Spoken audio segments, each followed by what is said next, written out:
नमस्कार. मी ॲडव्होकेट धनराज वंजारी. आज 1 मे महाराष्ट्र दिन व आंतरराष्ट्रीय कामगार दिवस आहे. त्यानिमित्ताने म्हटलं चला तुमच्याशी जरा संवाद साधू, काहीतरी मोकळं बोलू. महाराष्ट्र देश, महाराष्ट्र राज्य,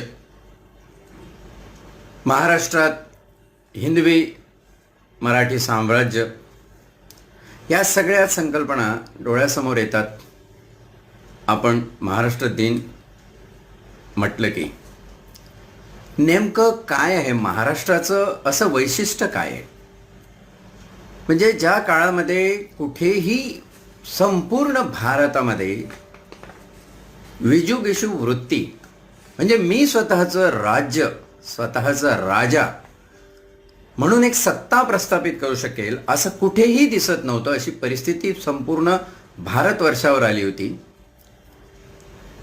त्यावेळी या महाराष्ट्रामध्ये जो इतिहास घडला, छत्रपती शिवाजी महाराज यांच्या नावाने जे एक दैवत या भूमीला मिळालं व त्यांनी हे दाखवून दिलं की आम्ही 18 पगड जाती, अलुतेदार बलुतेदार, लहान सहान सगळी लोक मावळे एकत्र येऊन आपल्या मनगटावर आपली स्वतःची सत्ता स्थापन करू शकतो. आणि ते त्याने केलं. महाराष्ट्र दिन हा फक्त शिवाजी महाराज आणि शिवाजीच्या अवतीभोवतीची वलय इथेच संयमित राहत नाही, तर ही संकल्पना थोडीशी त्याच्या पुढे आणि थोडीशी त्याच्या मागे सुद्धा नेऊन बघितली तर खऱ्या अर्थाने एक वैशिष्ट्य महाराष्ट्राचं काय असेल तर ते आपल्या लक्षात येईल की पुरोगामित्व, पुरोगामी स्वभाव हे या महाराष्ट्राचं खरं वैशिष्ट्य राहिलेलं आहे. आता नेमका हा शब्द पुरोगामी म्हणजे काय म्हणता येईल? काय काय समजायचं? पुरोगामी म्हणजे काय म्हणणार? लोक प्रोग्रेसिव्ह, प्रॅग्मॅटिक, रिफॉर्मिस्ट, अस्तित्ववादी, वास्तववादी, सत्य सांगणारा, सत्यावर निर्धारित असे अनेक अर्थ करतात. मग सोयीचा अर्थ काही काही लोक असंच घेऊन टाकतात की प्रतिगामी नाही ते पुरोगामी, म्हणजे खोट्याची व्याख्या पहिले करायची आणि जे खोटं नाही ते खरं असं करून सत्य निर्धारण करायचं. सत्याची निरपेक्ष व्याख्या करण्याच्या भानगडीत पडायचंच नाही.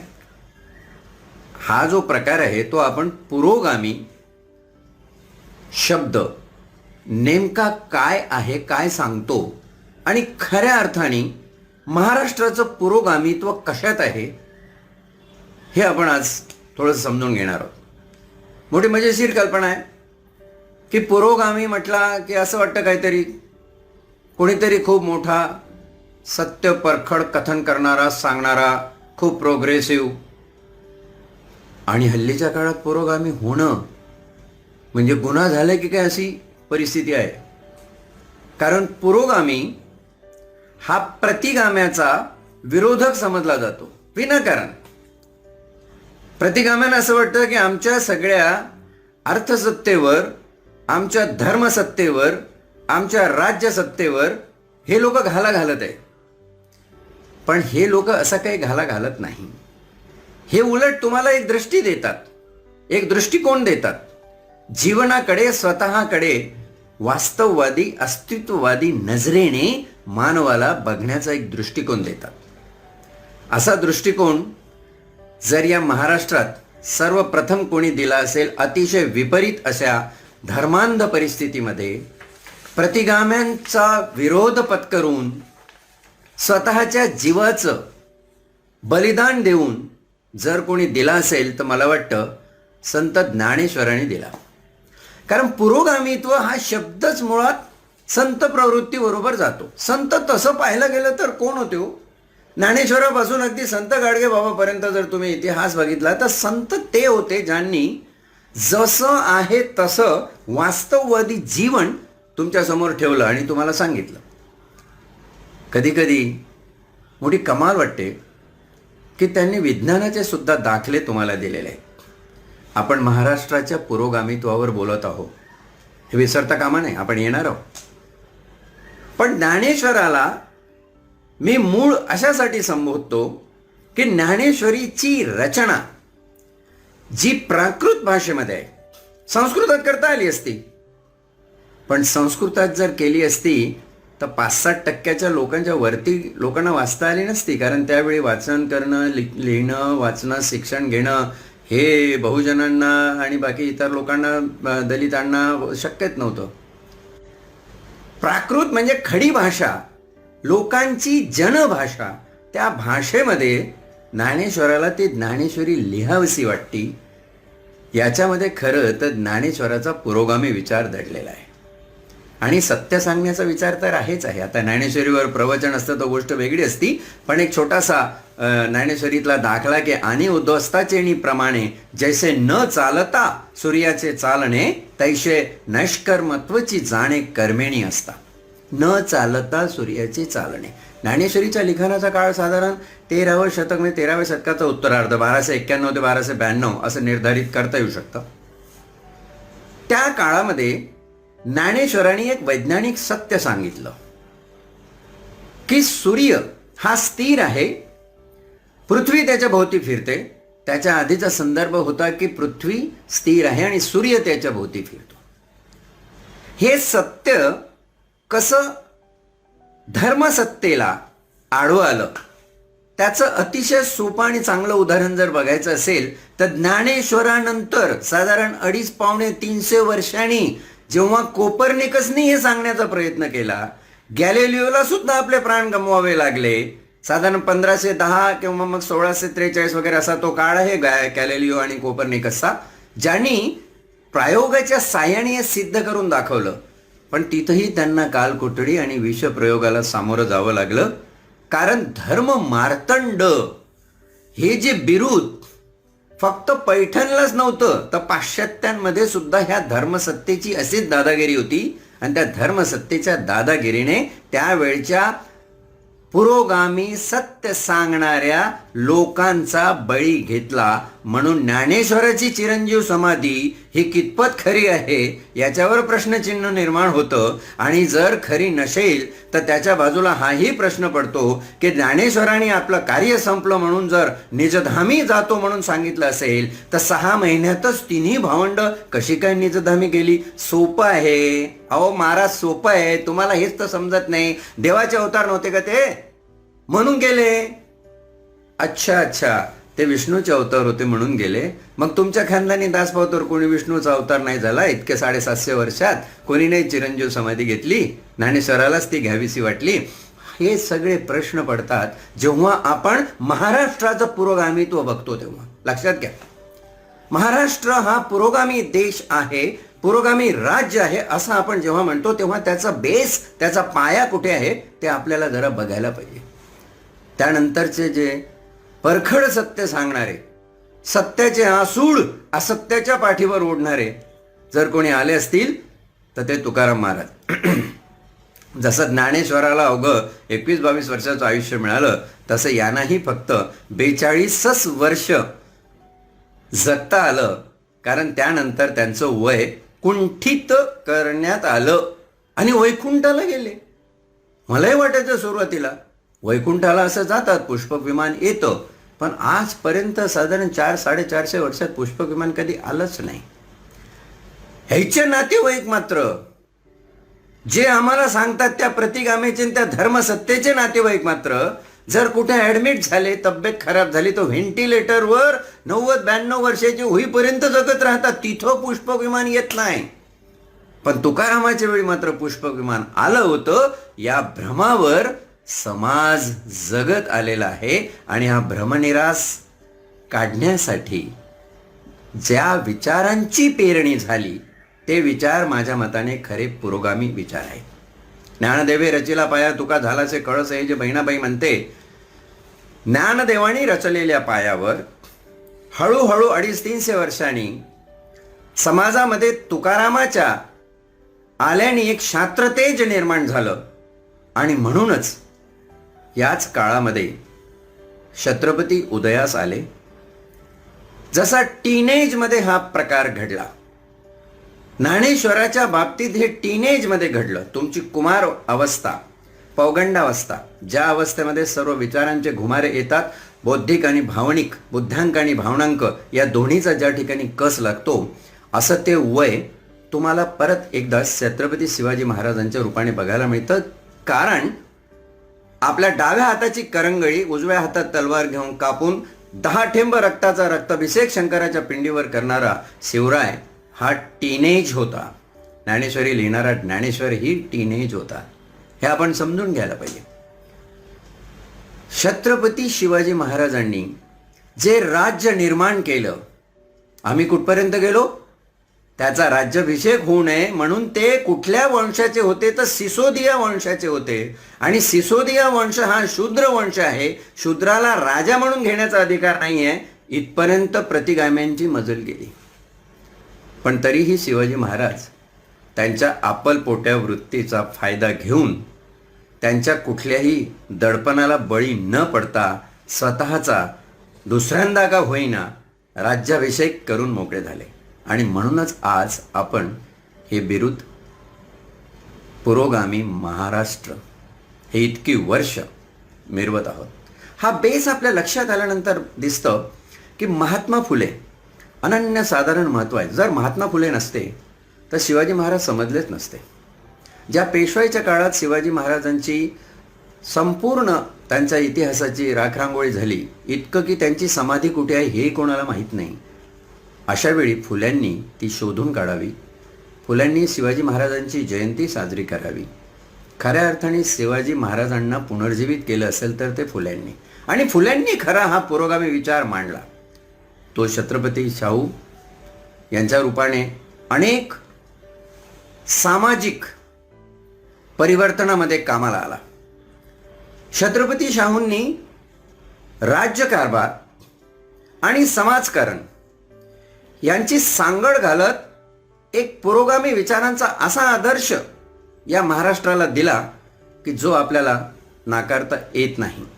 आणि त्यानंतर हे कार्य खऱ्या अर्थाने जर कोणी सिद्धीस नेलं असेल, न्यायिक पद्धतीने कोणी सिद्धीस नेलं असेल, तर ते नेलं भारतरत्न डॉक्टर बाबासाहेब आंबेडकरांनी. त्यांनी सांगितलं की पुरोगामित्व म्हणजे केवळ प्रतिगाम्यांचा विरोध नव्हे. प्रतिगाम्यांची जी षडयंत्री लॉबी आहे, ज्याच्यामध्ये सर्व समाज आजपर्यंत भरकटला गेला, किंबहुना जात व्यवस्था, धर्म व्यवस्था, पंथ संप्रदाय, संघ व्यवस्था, हे सगळं एक अर्थकारणाभोवती फिरणारं षडयंत्र आहे. राज्यसत्तेला नेहमी धर्मसत्ता आपल्या अंकुशाखाली ठेवू पाहते. धर्मसत्तेला नेहमी अर्थसत्ता आपल्या अंकुशासाठी वापरून घेते. आणि सर्वात प्रबल जी अर्थसत्ता आहे ती या दोन्ही संस्थांच्या माध्यमातून, म्हणजे राज्यसत्ता आणि धर्मसत्ता यांच्या माध्यमातून अमाप संपत्ती गोळा करते. या माणसाच्या सगळ्या दुःखाची, सगळ्या इथल्या प्रचलित अन्याय करणाऱ्या प्रथांची पाळमुळं जर कशात असेल तर ती अर्थकारणामध्ये आहे. आणि म्हणून आर्थिक समता, बंधुता हा जो कन्सेप्ट आहे बाबासाहेबांनी दिला आहे, सामाजिक न्याय, स्वतंत्र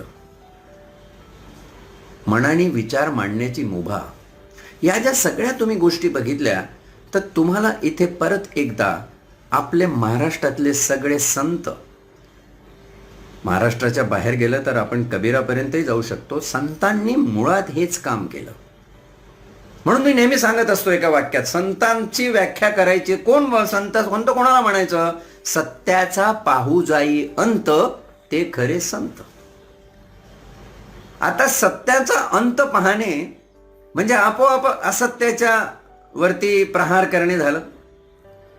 मग तो प्रहार तेव्हाच्या ज्ञानेश्वरांनी केलेला असो, तुकारामांनी केलेला असो, छत्रपती शिवरायाने अगदी त्याच्या मानगुटीवर आपली तलवार ठेवून केला असो, छत्रपती शाहूंनी समाजात राबवला असो, ज्ञानेश्वरांनी घटनेत प्रवर्तित केला असो, तोच खरा पुरोगामी विचार म्हटला पाहिजे. आणि हे पुरोगामी तो मांडत असताना, सत्याचा शोध घेत असताना, फुल्यांनी तर सत्य शोधकता हे कसं बिरुद महत्वाचं आहे हे फार चांगल्या रीतीने समजावून सांगितलेलं आहे. सत्याचा शोध घेत असताना जे जे काही अनिष्ट आहे ते जर पुढे आलं तर आपलं कसं होईल, ही भीती सतत प्रतिगाम्यांच्या मनामध्ये असते, धर्मशक्तीच्या मनामध्ये असते.